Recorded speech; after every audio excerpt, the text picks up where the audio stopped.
こんにちは、ホーズライフです。今日はかねてからリクエストをいただいていたルームツアーやっていきたいと思います。我が家は築15年、6年前に中古でこの家を購入しました。建て売りの戸建て住宅。間取りは3階建ての 3LDK です。夫婦2人、愛犬のおもちくんと一緒に暮らしています。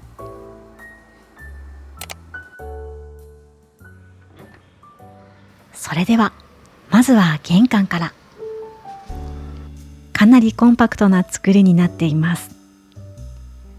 すっきり見せるためにやっていることは一つ。視覚情報を減らすこと。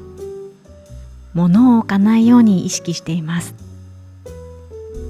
ここにあるものといえばアート2つとこのオブジェのみ。本当のところはこのアートだけにしたいんですが、主人が鍵とか小物を置く癖があるので、これがないとごちゃついてしまうんですよね。逆にこのオブジェを置いてさえいれば勝手にここに入れてくれるので、今では欠かせない存在になっています。我が家の玄関にないものがいくつかあります。傘立て。掃除のたびに持ち上げるのが面倒で、今は外にある倉庫の中に傘立てを設置しています。それから玄関マット。掃除のしやすさを優先して置いていません。印鑑や細々としたものはすべてこのシューズボックスに入れています。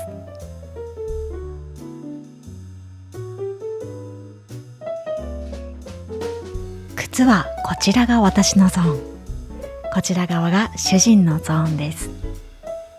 私の靴は20足あったところ5足までに減らしました。それぞれ使う場所を決めてしまって、ここに入る分以外は買わない、そういうルールを決めて溢れさせないようにしています。上の収納には備蓄用品が入っています。玄関から入り、右側が洗面所、正面の部屋が夫の部屋です。私たちが普段過ごしているのはこの階段を上がった2階部分。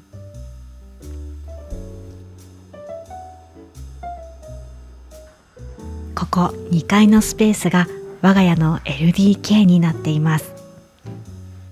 キッチン、ダイニング、リビング合わせて18畳程度です。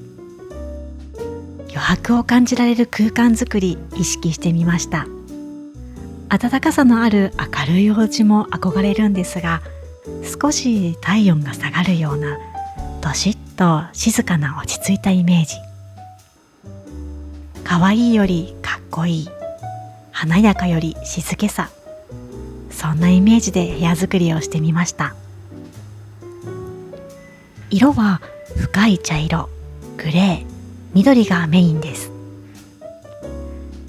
こちらの床はもともと黄色みの強い木目調だったんですが、DIY でフロアタイルを置きました。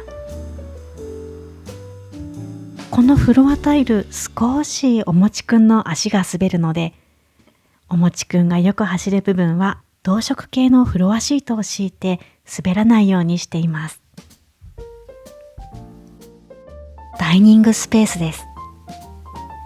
このダイニングテーブルは楽天で購入しました。椅子はシックな黒、奏で物というインテリアショップで購入したものです。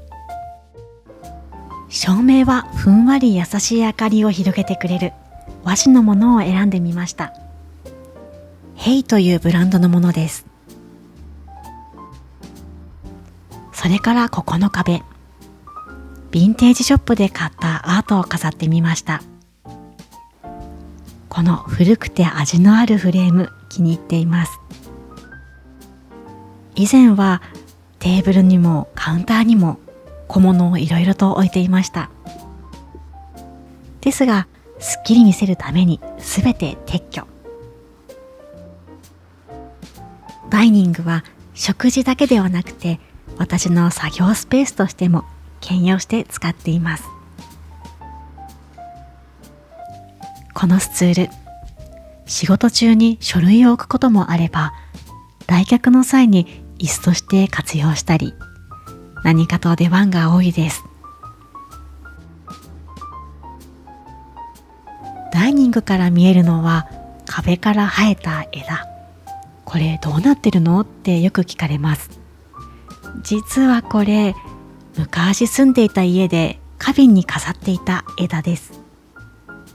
たまたまここにぴったりのサイズだったので、細い釘のようなもので打ち込んで飾っています。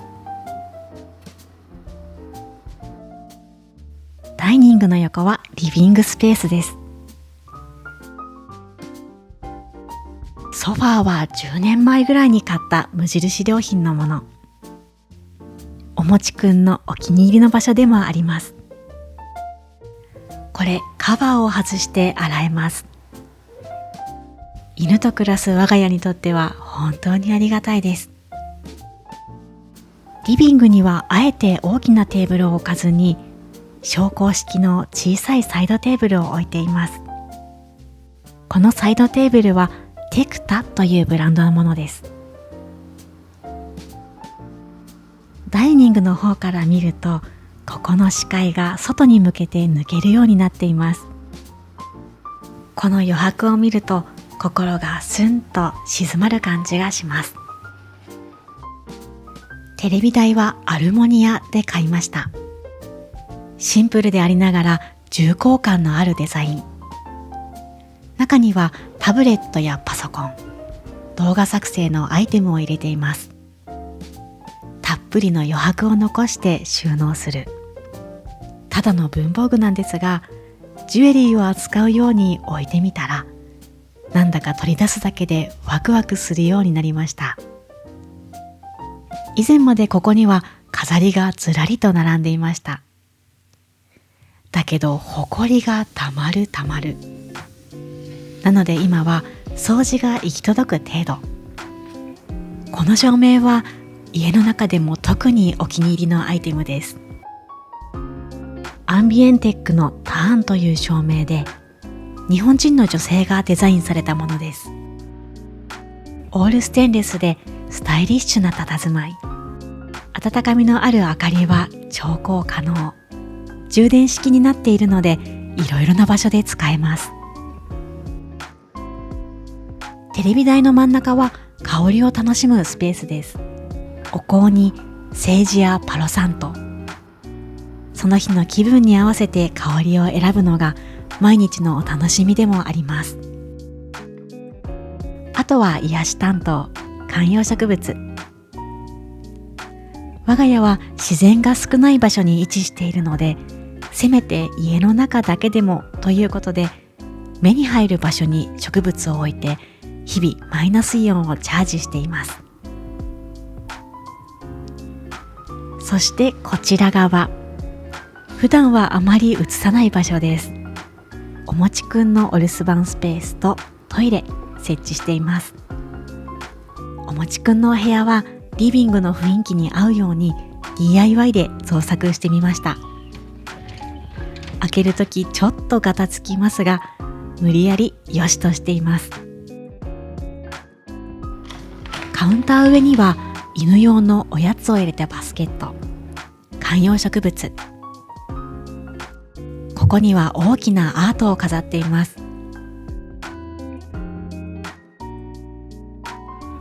部屋をすっきり見せるために工夫していることは、生活感を視覚に集めること。リモコンはここに、ベランダ用サンダルはここ、おもちくんのアイテムはここ。あえて置いていないものもあります。まずティッシュ。このフロアでティッシュがあるのはキッチンのここのみです。案外これでも問題なく過ごせています。ゴミ箱もありません。リビングとダイニングでゴミが発生したらキッチンで捨てる。ゴミ捨ての手間がなくなって楽です。そしてテレビ、思い切ってプロジェクターに変えました。よく考えてみたら我が家は夜しかテレビをつけないんですよね。だったらお家で映画館を楽しもうじゃないかということで、プロジェクター生活2年目に突入しました。黒い圧迫感、なくなった今だからわかります。かなりすっきり。朝のニュースは支度をしながらタブレットで確認。夜はこのプロジェクターでおうち映画館を楽しむ。前より毎日が充実した気がします。そしてこちらキッチン。収納が多めの作りになっています。もともとは真っ白なキッチンでしたが、DIY で壁を張り替え、戸棚にシートを貼り、ダークトーンに変えました。あまり日が入らないので、日中でも薄暗いです。ですが、小さな小窓から漏れ入る光の中で料理をする時間、気持ちが和んで静まる感じがします。毎日使う道具はすぐに手に取れる場所に置いています。すっきり見せるために意識していること、色や素材をなるべく合わせる。物が多くても統一感を出してすっきりと見せる作戦です。ステンレスやグレーを多く取り入れています。それから収納のこだわりは、2割の余白を残してワン、ツーで取れるようにすること。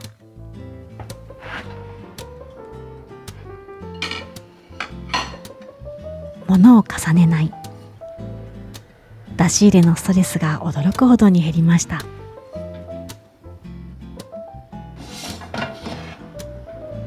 背面のカウンターはこんな感じです。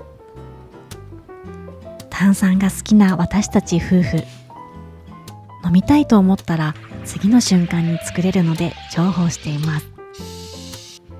何よりペットボトルのゴミが出ないので、ゴミ出しがすごく楽になりました。ここには毎日使う急須とお茶っ葉、コーヒーの粉を置いています。このラック、DIY で残った端材で自作しました。荒っぽさが随所に見られてちょっと恥ずかしいです。奥には物を置きたくないんですが、 DIY で失敗した部分を隠すためにドライフラワーを置いています。スツール、邪魔になるかなとも思ったんですが、意外にも重宝しています。ヴィンテージショップで購入しました。ここで簡単に朝食を食べたり、火加減を見ながら読書をしたり、ぼーっとキッチンの音を聞いて湯気を眺める時間もお気に入りです。スツールのおかげでこの場所が単に調理するだけの場ではなくなりました。収納は天井まであります。手の届かないところには備蓄用品をたっぷり詰め込んでいます。それでは3階のフロア。3階には2部屋あります。寝室ともう一つが空き部屋。こちらは寝室の方です。ほぼ全面ベッドスペース。夫婦ともども寝相が悪いので、広く寝床を確保しました。部屋のコーディネートは夫が担当。夫婦でインテリアの好みが違うので、場所ごとに担当を決めています。ここには以前2階で使っていたテレビを置いています。中にはハンガーを収納。洗濯物を干すのはここ3階のベランダです。クローゼットには私の洋服とバッグ、それから使用頻度の少ない小物などを収納しています。収納ケースも鏡もランドセルを背負っていた時から使っているもの。服は3年前まで100着以上ありましたが、20着までに減らしました。着ない服がなくなって今ではフル回転。衣替えも不要になってとても楽です。そしてちゃんと最後まで着尽くせる、その感覚が気持ちいいです。主人の服は主人の部屋に置いています。私は物を減らしたい派、主人は物を残したい派。タイプが違うので部屋を分けてしまって、主人のものは主人の部屋に、ご自由にどうぞというスタイルでやっています。収納の上部にはテープで付けられるライン照明を貼っています。コンセントがあればどこでも簡単に設置できるものです。ライン照明はここ以外にもキッチンのカウンターの上、テレビ台の後ろにも取り付けています。この照明を仕込むだけ、ほんのりホテルライクな雰囲気になります。そしてこちらの部屋、空き部屋です。最近まで物置部屋として使っていましたが、不要品をごっそり捨てて、今ではガランとしています。カーテンは前の住人の方が残してくれたものをリメイクしました。ゆくゆくは自分好みの部屋にしていきたいなぁとイメージを膨らませているところです。ルームツアー最後の最後、水回りを少しご紹介します。まずトイレはこんな感じ。もともとは真っ白なトイレでしたが、壁紙や棚、ペーパーホルダーなど DIY で新しくしました。こちらは1階の洗面所。工夫しているというほどでもありませんが、物はここに入る分だけと決めています。我が家の脱衣所、狭くて収納も少ないので、バスタオルは1人1枚。その代わりフェイスタオルを複数枚用意しておいて、キッチンのお手拭きに使ったり、バスタオルが乾かなかった時にこのタオルで代用したりしています。ここまでご覧いただきありがとうございます。何か気になるもの、ご質問などありましたら、ぜひコメント欄で教えてください。それではまたお会いしましょう。